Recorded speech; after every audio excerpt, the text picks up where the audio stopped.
All right, to continue with the story, like I said, I had a lot of opportunities to have sex, but I didn't take them.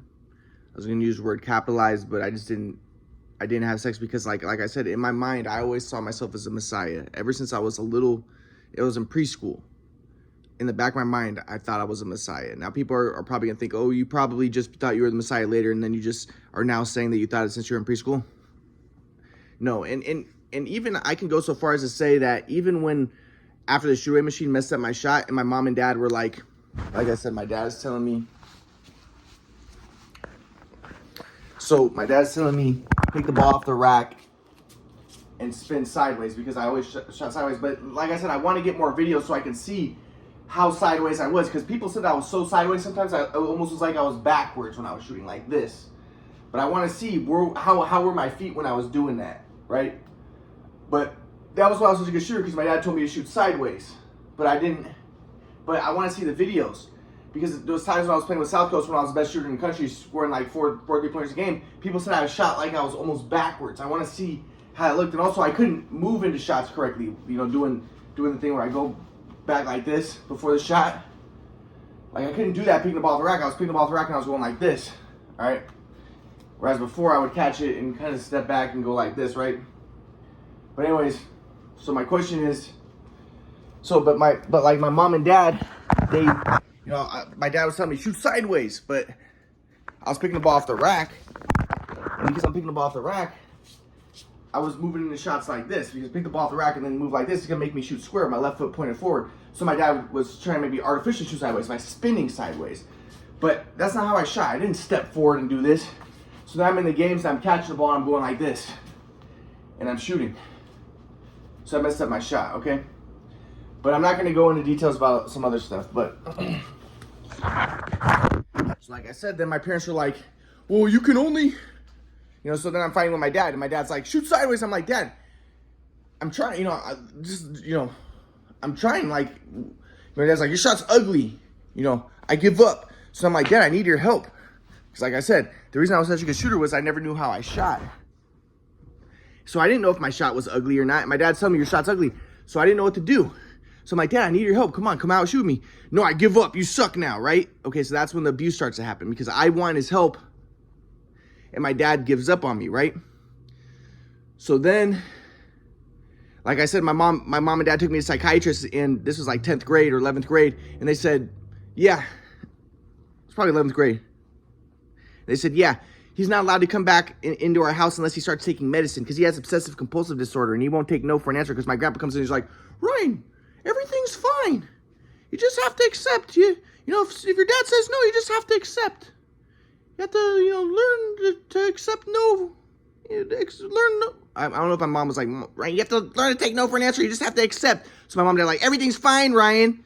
So then I go to the doctor, and then my mom's like, he has obsessive compulsive disorder, and you need to give him medicine, or else he's not allowed to stay in our house. So then, but in the back of my mind, I was thinking, I remember when that was happening, I was thinking to myself, I don't want to take medicine because I'm the Messiah. And I knew this is crazy. People are not going to believe this. People aren't going to believe this, but this is, it's 100% fact. I have a very good memory, an astonishingly good memory. I remember all types of stuff. People, like I said, when I was in high school, my teachers would be amazed. They'd go, oh my gosh, how did you remember that? Like, I mentioned that one time, people were always astonished by me, right? So I have an incredible memory. So I remember in my back of my mind, I was like, I don't want to take this medicine because I'm the Messiah. And I don't, this is a crazy thing. Like, I obviously didn't know the quadrant model at that time, but there was something about me where I was like, once I become the Messiah, I knew I was going to do something big. Like, it's almost like I knew I was going to discover the theory of everything, but this was before I did it.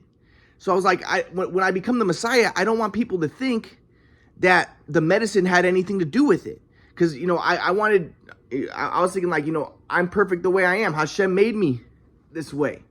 I don't want to take medicine and try to change things. And I knew that it was just retarded what my parents were doing, trying to make me take medicine. No, the fact of the matter was it wasn't something wrong with me. If it wasn't for the shoot away, this is what I tried to say the whole time. Obsessive compulsive, being obsessive could be a very beneficial thing. That's what made me the best. But the thing was, I didn't have obsessive compulsive disorder. If it wasn't for the shoot away machine, there would have been no problem. I would have just been catching the passes from my dad, moving into it naturally, and shooting amazing. Like I always did, because I was unconscious. And that's why I was so good. But because I'm picking the ball off the rack, it messed me up. But like I said, in the back of my mind, I'm like, I don't want to take medicine because I'm the Messiah. And if I take medicine, then people are going to attribute me being the Messiah, maybe partly due to the medicine. So like I said, my whole life in the back of my mind, and it really did inform the way that I lived my life. Like I said, I never drank alcohol because in the back of my mind, I was like, I'm the Messiah. I shouldn't do that. I didn't have sex before, until I was 23, but I wanted to get married. But, like I said, my family ended up banning me and stuff. It changed my life course. But, I would have, if my mom and dad wouldn't have been stupid, and I'm going to get to this, and abandoning me and stuff, I would have I wanted to get basketball videos when I was younger, study the way I moved into shots. I would have got back into basketball. When I'm playing serious basketball, I could always do raps. But my family is stupid. They abandoned me like dumbasses. So I'll get to this. So, but anyways, yeah, so my whole life I knew I was a Messiah. So then when I was in college, and all right, so I'll kind of get to what happened in college. So like I said, during the high school period, my grandpa's like, Ryan, everything's just fine. You can't make things happen. And really what you want is independence. That's what Ryan really wants. And my mom and dad are like, yeah, he just wants independence. Get him out of our lives. Yeah, everything's fine, Ryan. I'm like, Dad, I need your help. Because my dad's telling me, Ryan, your shot looks ugly. I don't know my shot looks ugly. I didn't know. And I didn't know it was the shoot away machine that was the problem. So I'm like, well, if my shot looks ugly, then help me. I give up. I can't help you. You suck now. So, and then he would help me. Then he'd go out with me and he'd shoot. And he'd say, shoot more sideways. And then my dad would be just saying stupid stuff. So then my dad would be like,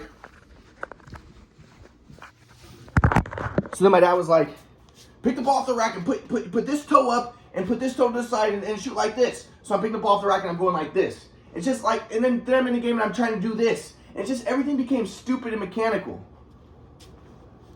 Whereas if my dad would have just been passing to me and I wasn't picking the ball off the shoot away rack, I know that this wouldn't have been a problem. And I figured this out when I was in college, so I'll get to that. So, as I said, my freshman year of college, I was, so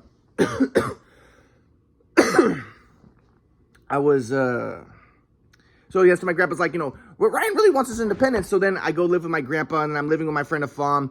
And my mom interprets this as, I'll become a cold, callous bitch. So I'm like, Mom, can I please come home? I need Dad's help. Can I see Dad? Because I wanted to shoot with my dad. Like, you're such a fucking loser. You're such a fucking piece.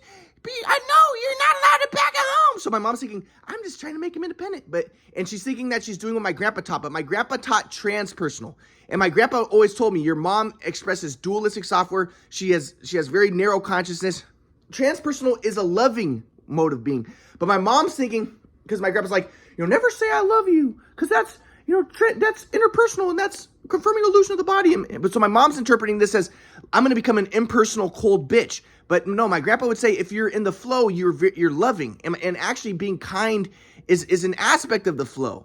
And being nice and being compassionate is an aspect of the flow. But my mom interpreted it as, oh yeah, just everything's fine. I'm going to be a cold bitch, authoritarian bitch, and throw him to the side and everything's fine. You just need to be independent, you fucking loser. You need your daddy, you pussy. My grandpa would say, that's name calling. My grandpa would say, that's not the flow. That's very dualistic consciousness. That's very self-confirmatory, very narrow, predator-prey. My grandpa told me, your mom expresses predator-prey consciousness. But my mom didn't know that. And I would tell him, well, why don't you tell her that? And my grandpa would be like, well, because she hasn't asked the question. I don't give answers unless questions are asked. But then I'd be like, well, you're the one who told her to make him independent. You're the one who told her all this stuff. He's like, I know, I cast pearls to swine. She misinterpreted. So, like I said, my grandpa never helped.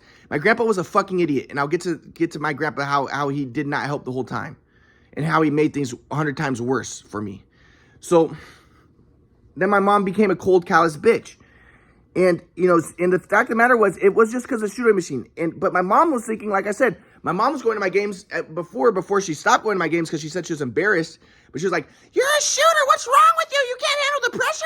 So my mom's mind, she's thinking, Ryan just can't handle pressure. He's just a pussy. He can't handle pressure, so he's falling apart. He's mentally ill. He can't handle the pressure. That's why his shot got messed up. That's why he's not playing good. It was because of the shoot away machine. You know, but in my mom's mind, she's like, yeah, you know, so my mom has basically demonized me and dehumanized me at that point. She thinks that there's something defective about me. You know, she thought I was mentally ill, so I'll get to that. So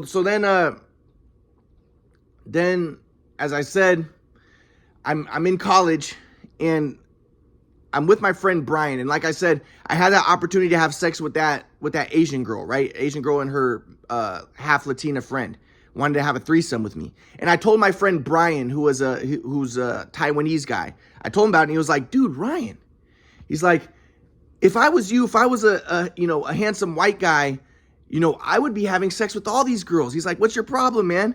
And I was like, you know, but I was trying to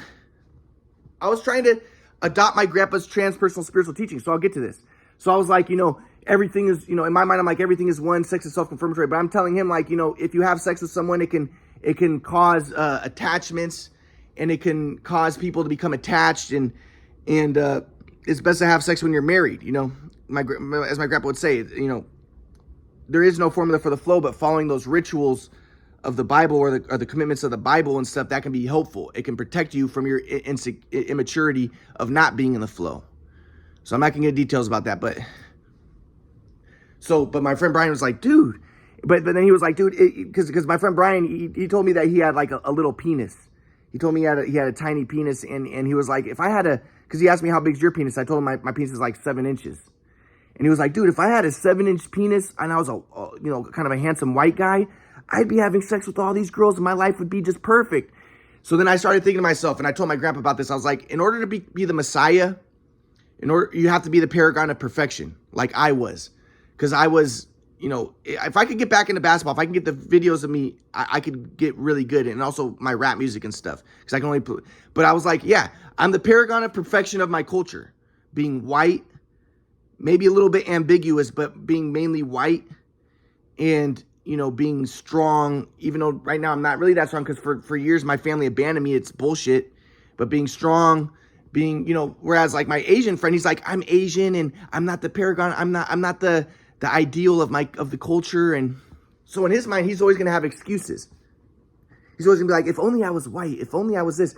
But I'm like, I am white. I am this. So I don't have any excuses. So I was like, in order to be the Messiah, you have to be the paragon of your culture. That's the way I was seeing it. Because I'm like, because otherwise I'd always just have excuses. And I'd always blame everything bad going for me on, you know, being not white and being blah, blah, blah, right? So, but anyways, yeah, my friend Brian, he's like, dude, well, you know, why didn't you have sex with this Asian girl, dude, if I was you? But I was like, you know, in my mind, I'm like, I'm the Messiah. I shouldn't have sex until I'm married. But I didn't tell him that. But I'm thinking, you know, as my grandpa taught, it's self-confirmatory. But again, my grandpa said there is no flow. And if you're not having sex because you're trying to be superior, that's still a self-confirmatory. So, you know, there is no flow. But regardless, you know, I had opportunities to have sex, but I didn't do it because I saw myself as a Messiah. I saw it self-confirmatory. And also, like, you know, my grandpa taught, you know, he said that there is nothing good or bad, but there's consequences. And I was telling my friend Brian, I was like, dude, yeah, there's consequences to having sex before you're married. For instance, you become attached to the person. You could have a baby out of wedlock, and that can lead to problems and, you know, stuff like that. So, you know, so I'm in college, and I had opportunities to have sex. And at the time, I had a lot of swag flow. I'm not going to get details about that. But I had opportunities, but I didn't take them. Like I said, I didn't have sex until I was 23 years old after I graduated college, and I'll get to when that happened. That was when I was in Kauai, and that was when I abandoned metapsychiatry because I felt my grandpa was a Nazi. So I'll get to that. So that was when that was when things really started falling apart, when my family forced me to go to Kauai. And I wanted to I already graduated with a bachelor's degree in psychology. I wanted to get a master's degree. But my mom was like, no, you're schizophrenic. You can't get a master's degree. I'm not going to have it. I want you independent. I want you out of my life. I'm a stupid bitch. So that's when I'm going to get to what happened. But, so I remember, like, one time I went with my friend Brian, and we went to my house in Granada Hills. And like I said, my grandpa's big thing was, yeah, just, you know, he was a big Ayn Rand fan. So he's just like, yeah, just work hard. And I visited my grandpa in Kauai, and he's reading Ayn Rand books. He's just work hard and just, you know, go all out and you know, just be independent. And I always kind of saw that as white supremacists. Like, yeah, work hard, be independent. Yeah, that's, you know, don't you being against welfare kind of, because that makes you dependent. I always saw it as kind of white supremacist. And seeing myself as Jewish, I always had an inclination toward being left wing and being for the people of color and anti-white. So I'll get to that. So, but, so, yeah, so I remember me and my friend Brian, we visited my parents in Los Angeles. This was, after all the abuse had gone on. So, but my friend Brian, he met my dad, and my dad was talking about how my sister had a job and she was working. And my friend Brian, he was like, dude, he was like, in Asia, he was telling me, in Asia, parents don't want their kids to work. He said in Asia, parents want to send their kids to a good college so that their kids can get a good job so that they don't have to work. So that they can get a really good job where they don't have to work very much. Like, whereas the poor parents in Asia, their kids have to work. And then they don't go to good college and they don't get a high ranking job. And then they have to work. And that's what you don't want. But so then, but my dad's talking, so he's talking to my dad, and my dad's like, I think working hard is very important. And I think being independent is very important. Because my mom and dad wanted me to get a job working at UCSD. And like I said, at that time, I was trying to do what my grandpa taught. So I got a job. I was working at the REMAC. I was playing basketball at UCSD. I was on the basketball team, but I was also working at the REMAC gym. I got a job because I was doing what my grandpa taught.